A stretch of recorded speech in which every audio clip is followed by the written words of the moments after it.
ಅರೆ ಕಡಿಮೆ ಹಾಕು ಆದ್ರೆ ಅಸಲಿ ಹಾಕು. MDH ಕಾಶ್ಮೀರಿ ಕೆಂಪು ಮೆಣಸಿನ ಪೌಡರ್.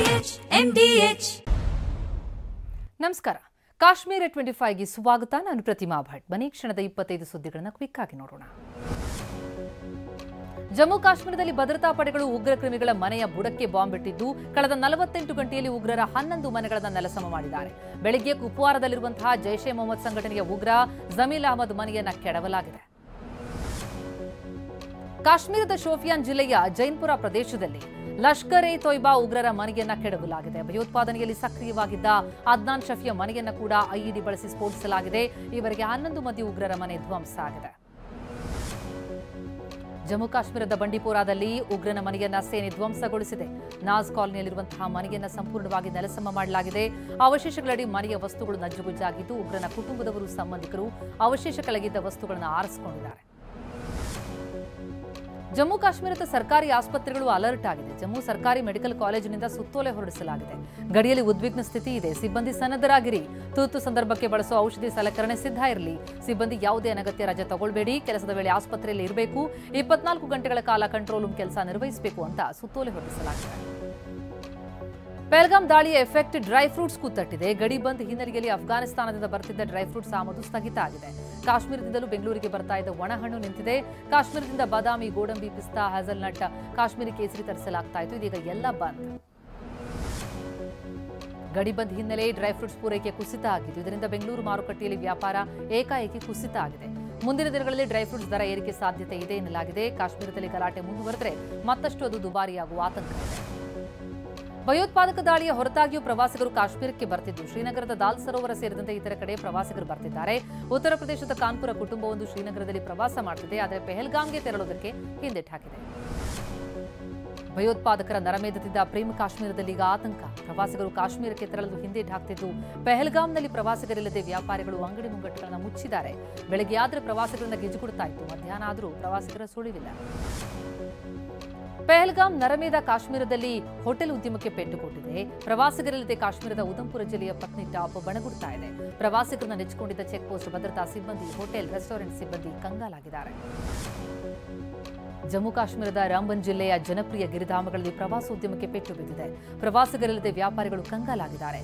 ಪ್ರವಾಸಿಗರು ಮಾಡುವ ವ್ಯಾಪಾರದಿಂದ ನಮ್ಮ ಜೀವನ ನಡೀತಾ ಇತ್ತು. ಉಗ್ರರ ದಾಳಿ ಬಳಿಕ ಯಾರೂ ಬರ್ತಿಲ್ಲ. ಜೀವನ ನಡೆಸೋದು ಹೇಗೆ ಅಂತ ಬೇಸರ ವ್ಯಕ್ತಪಡಿಸಿದ್ದಾರೆ. ಪ್ರವಾಸಿಗರ ಸ್ವರ್ಗವಾಗಿದ್ದ ಗಿರಿಧಾಮ ಪಟ್ನಿ ಟಾಪ್ ಸಂಪೂರ್ಣ ನಿರ್ಜನವಾಗಿದ್ದು ಹೋಟೆಲ್ ವ್ಯವಸ್ಥಾಪಕ ರಾಜೇಶ್ ಠಾಕೂರ್ ಆತಂಕ ವ್ಯಕ್ತಪಡಿಸಿದ್ದಾರೆ. ಏಪ್ರಿಲ್ ಆರಂಭದಲ್ಲಿ ಹೋಟೆಲ್ಗಳು ಭರ್ತಿಯಾಗಿದ್ವು. ಉಗ್ರರ ದಾಳಿ ಬಳಿಕ ಯಾರೂ ಇಲ್ಲ. ಇಡೀ ಪಟ್ನಿ ಟಾಪ್ ಖಾಲಿಯಾಗಿದೆ. ಪ್ರವಾಸಿಗರು ಮತ್ತೆ ಬರಬೇಕು ಅಂತ ಮನವಿ ಮಾಡಿಕೊಂಡಿದ್ದಾರೆ. ಭಾರತದಲ್ಲಿ ನೆಲೆಸಿರುವ ಪಾಕ್ ಪ್ರಜೆಗಳ ವೀಸಾ ರದ್ದಾಗಿದೆ. ಪಾಕ್ಗೆ ತೆರಳುವುದಕ್ಕೆ ಇವತ್ತು ಕೊನೆ ದಿನ. ದೇಶ ತೊರೆಯುವುದಕ್ಕೆ ಪಾಕ್ ಪ್ರಜೆಗಳಿಗೆ ಕೊಟ್ಟ ಗಡುವು ಸಂಜೆ ಮುಕ್ತಾಯ ಆಗುತ್ತೆ.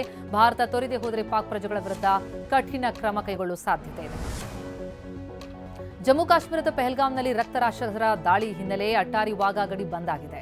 ಭಾರತ ಬಿಟ್ಟು ತೊಲಗಲು ಪಾಕಿಸ್ತಾನಿ ಪ್ರಜೆಗಳಿಗೆ ಇವತ್ತೇ ಕೊನೆ ದಿನ ಆಗಿದ್ದು ಮೆಡಿಕಲ್ ವೀಸಾ ಇದ್ದರೆ ಮಾತ್ರ ಏಪ್ರಿಲ್ 29ರವರೆಗೆ ಅವಕಾಶ ಇದೆ.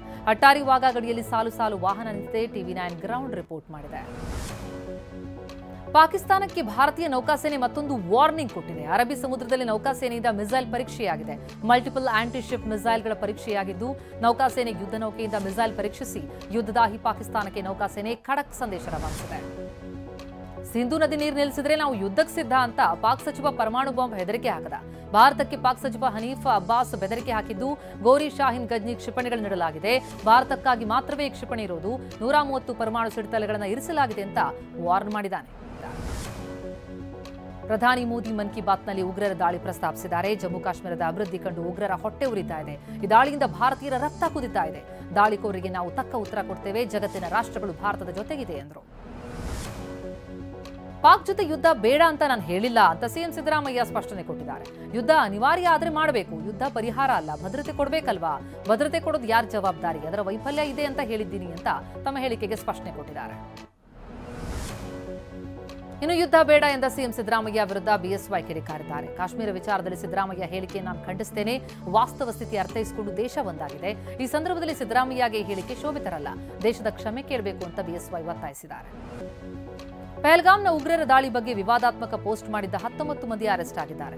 2019ರ ಪುಲ್ವಾಮಾ ಅಟ್ಯಾಕ್, ಪಹಲ್ಗಾಮ್ ದಾಳಿ ಸರ್ಕಾರದ ಪಿತೂರಿ ಅಂತ ಪೋಸ್ಟ್ ಶೇರ್ ಮಾಡಿದ್ದಕ್ಕೆ ಅಸ್ಸಾಂ ವಿಪಕ್ಷ ಎಐಯುಡಿಎಫ್ನ ಶಾಸಕ ಅಮೀನುಲ್ ಇಸ್ಲಾಂ ಅರೆಸ್ಟ್ ಆಗಿದ್ದು, ಅಸ್ಸಾಂ, ತ್ರಿಪುರಾ, ಮೇಘಾಲಯ ರಾಜ್ಯಗಳಲ್ಲಿ ಒಟ್ಟು 19 ಮಂದಿ ಅರೆಸ್ಟ್ ಆಗಿದ್ದಾರೆ. ಪಹಲ್ಗಾಮ್ನಲ್ಲಿ 26 ಪ್ರವಾಸಿಗರನ್ನ ಬಲಿ ಪಡೆದ ಉಗ್ರರ ದಾಳಿಯನ್ನ ಇರಾನ್ ಅಧ್ಯಕ್ಷ ಮಸೂದ್ ಪೆಜೆಶ್ಕಿಯಾನ್ ಖಂಡಿಸಿದ್ದಾರೆ. ಪ್ರಧಾನಿ ಮೋದಿ ಜೊತೆ ದೂರವಾಣಿಯಲ್ಲಿ ಮಾತನಾಡಿದ ಮಸೂದ್ ಭಾರತಕ್ಕೆ ಬೆಂಬಲ ಕೊಟ್ಟಿದ್ದಾರೆ.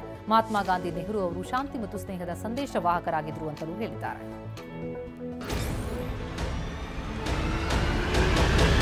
MDHನ ಕಿಚನ್ ಕಿಂಗ್ ಕಿಚನ್ ಅಲ್ಲಿದ್ರೆ ನಾವು ಎಲ್ಲವನ್ನು ಮಾಡಬಹುದು. ಬೆಂಗನ್ ಕಾ ಬರ್ತಾ, ಆಲೂ ಗೋಬಿ, ಬಿಂಡಿ ಮಸಾಲಾ, ಇನ್ನೂ ಬಹಳಷ್ಟು.